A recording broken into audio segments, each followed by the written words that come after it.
I told you I was brought up with tough love, and if you think I'm here without having her close to me, you're nuts. She told me when I was a kid, she said, Anthony, whatever you do, I'm going to find out about it. I'm going to find out about it. It might not be for weeks. It might not be for months, but I'm going to find out about it. Well, she hasn't left, folks. She's still in my head because, quite frankly, she's my mentor. She taught me a lot of lessons. She taught me a lot of things of what not to do as well. Through her actions, through her being too overbearing, from which we, in turn, as kids of the 60s and 70s, tended to experiment even though we had a tough mom that was determined not to let us. Well, we were determined to experiment.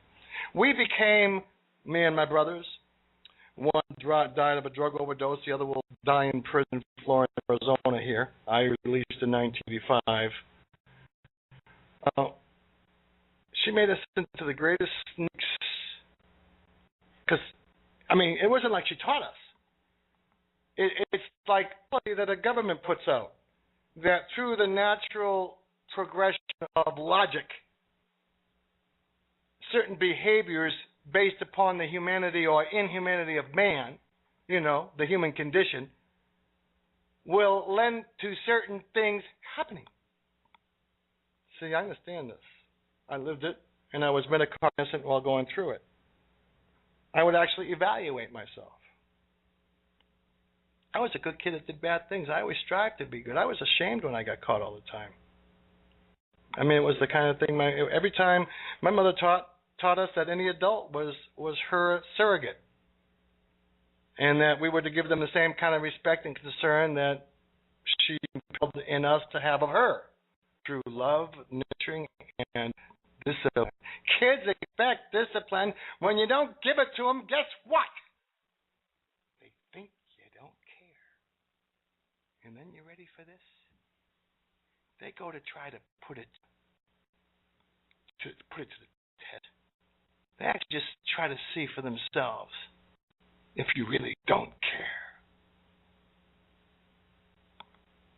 care. And be it as it may, we all know the answer to so many it's almost like, a running lab experiment with children that don't know what they're really experimenting. They're just living. They're just experiencing life. They're just actualizing themselves. Children left to their own device will become evil. Virtue is something, very few people are born with virtue. I think you're born with a noesis. I was blessed with noesis. Look it up, Noesis. It's a power higher than most people have, as acknowledged by Aristotle, Socrates, and Plato. But it also came with a sense of goodness. I don't know, my brothers certainly didn't have it. And we were brought up by the same parents in the same circumstances, et cetera, et cetera. We weren't that far apart. But kids left to their own. I mean, after all, kids are better seen and not heard, aren't they? It's true. I mean, not anymore, of course. Now it's the other way around. Now it's the adults not getting any respect, and children are supposed to be able to talk over adults. Matter of fact, you can even be an activist nowadays, 5, 6, 7, 8, and 9. They can even go in front of a camera and espouse their philosophical thoughts as described by their adult caregiver/parent, if we can still use that analogy. It's a community to bring up a child, that's all. No, but I'm your experiential social philosopher, folks. I'm your Machiavelli of the modern era. So many of the things I understand, I've learned organically, and I've since tied down with knowledge from which, having read and listened to people,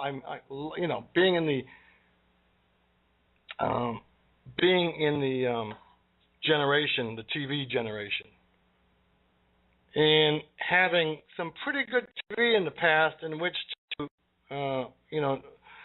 I always liked stuff that I could learn from, and not much for fiction. I really am. I love nonfiction. I love biographical stuff. I love stuff that teaches me something I'm curious about, or shows me something that gets my interest that I didn't know I'd be interested in. And it evolved. I was just always like a sponge. Lousy student, too hyperactive after all. people would say, Tony, you're an A personality, and you got to be a triple A. If I'm an A personality, you got to be a triple A. Well, I actually am a triple A.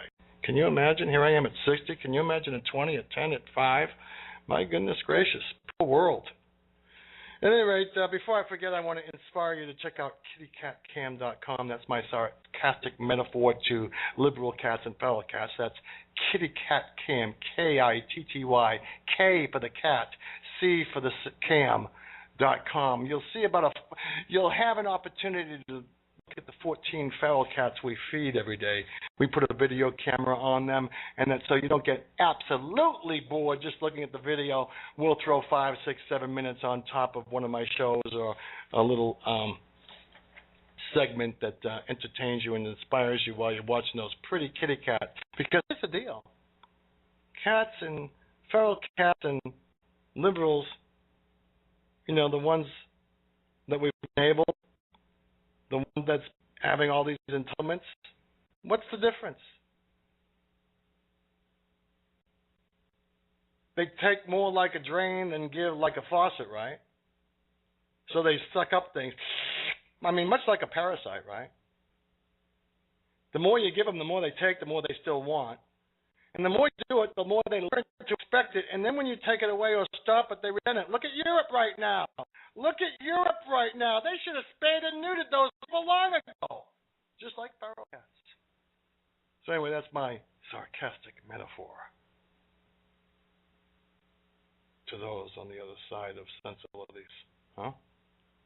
I mean, my goodness, common sense, what do we grow up with? Do we not care what is right?